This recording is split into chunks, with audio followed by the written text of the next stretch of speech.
It just seems like it's wishy-washy, right? But do you remember Saturday Night Live? Remember Stuart Smalley? I always remember, and it was like we always make fun of him with Yes. his daily affirmations. Like, I'm good enough, I'm smart enough, and doggone it, people like me. But is there a power to that? Absolutely. There is a strong power to that. And this has been well validated. I was fortunate to have training from Dr. Albert Ellis in cognitive behavior therapy. So he is one of the originators of this field.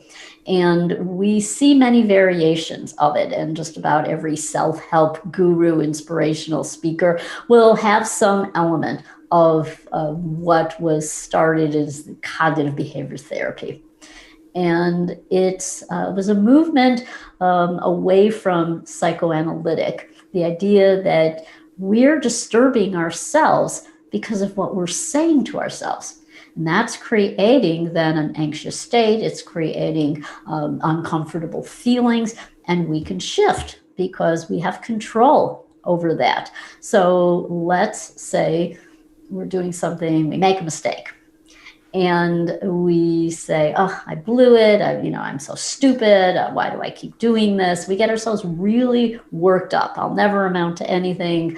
This is awful, horrible, terrible. And so, what we could do is recognize that we are upsetting ourselves.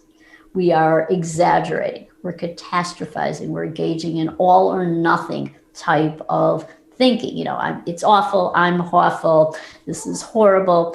Well, is it really awful or horrible? So what you're doing is like talking yourself off the ledge. You're going back to thoughts that you're not making a situation that was bad good. That would be magical thinking, and that's what this is often misinterpreted as. You're really going to more of a rational type of thinking. So let's say you made a mistake. Well, that's unfortunate. It was too bad. It was inconvenient. Now you might have to do something over again if you made a mistake, but it's not awful, horrible, terrible, and you are not a loser. You're not a terrible person because of that. Or if you say, "I always screw up." And when I was a therapist, I would challenge people when they said, "Oh, I always screwed up. I'll never amount to anything." Prove it. Okay, and that's what you challenge. Is if you were a witness in a courtroom. Prove it. This is just your hypotheses. You've come to that irrational conclusion. But was there ever a time in your life, from the time you were born until the present moment, that you didn't screw up? Because if you say, "I always screw up," well, always means 100% of the time, no exception. Is that accurate?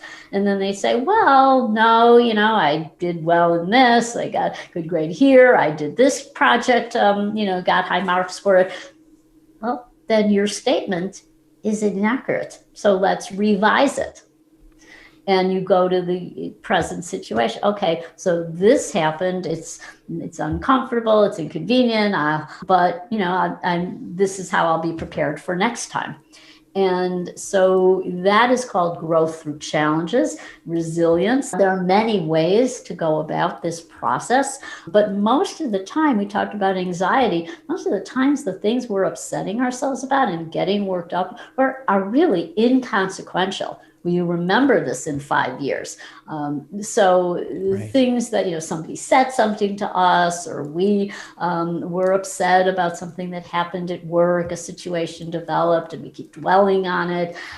Well, fast forward, a year, 2 years, 5 years, it's just going to matter. And then you get into conversations about what really matters in your life. And that's a great way to let go of the anxiety, because now you find you are in a better state. And then what we talked about in terms of setting that intention, that's we can call stress inoculation. You're actually rehearsing.